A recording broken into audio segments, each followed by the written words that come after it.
Palmiotti's girlfriend, Lydia, whispered as the president finally reached the front row.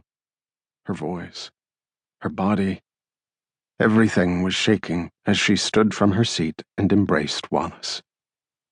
Returning her hug, but staying silent, the president slowly made his way to the far end of the front row, pretending he didn't see their 12th grade history teacher in the crowd. But the president's real pain didn't come from spotting old friends.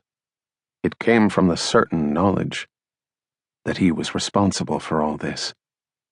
True, the president didn't pull the trigger, but it was the president who sent Palmiotti after the archivist, Beecher. It was Beecher who had learned what the president and Palmiotti had done on the worst night of their lives, back in college, 26 years ago. It was Beecher who found out that they had buried a baseball bat and car keys into the face of a man from their hometown, and that Palmiotti and the future president, along with Wallace's sister, had shattered the man's eye socket, punctured his face, and driven bits of his skull into his brain, causing irreversible brain damage. Worst of all, it was Beecher and the group he worked with who would never let it go, never stop searching, not until they could actually prove what happened that night years ago. Beecher and his so-called culper ring. They were the ones who could do the real damage, the ones who knew Wallace and Palmiotti's secret. Yet that wasn't the only secret the president was keeping. Taking his seat at the end of the far end of the aisle, the President of the United States eyed his best friend's coffin. Almost on cue, his phone vibrated in his pocket.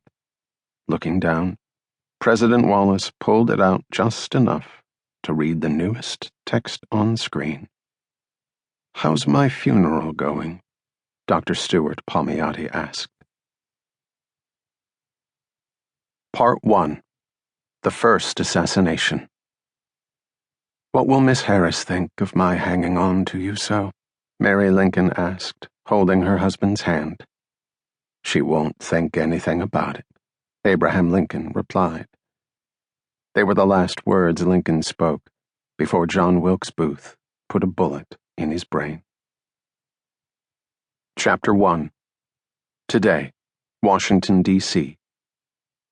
The night knew his history and his destiny. In fact, no one studied those more carefully than the night.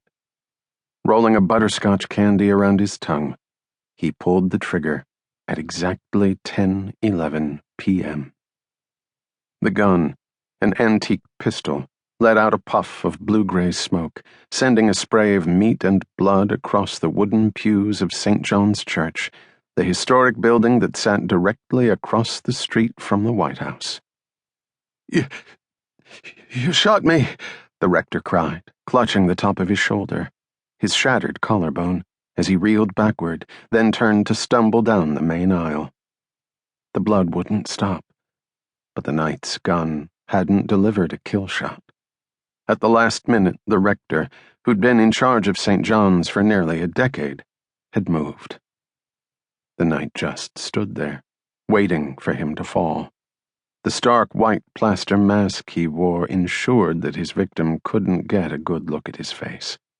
But the rector still had his strength.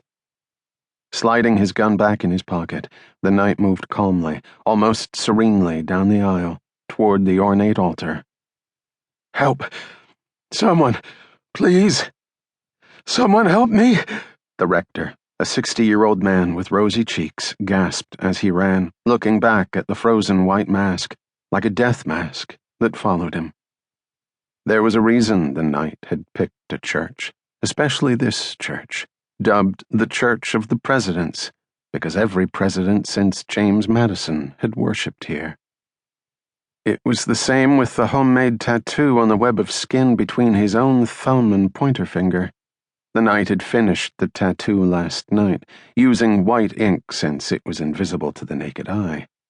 It took 5 needles, which he bundled together and dipped in ink, and 4 hours in total, puncturing his skin over and over.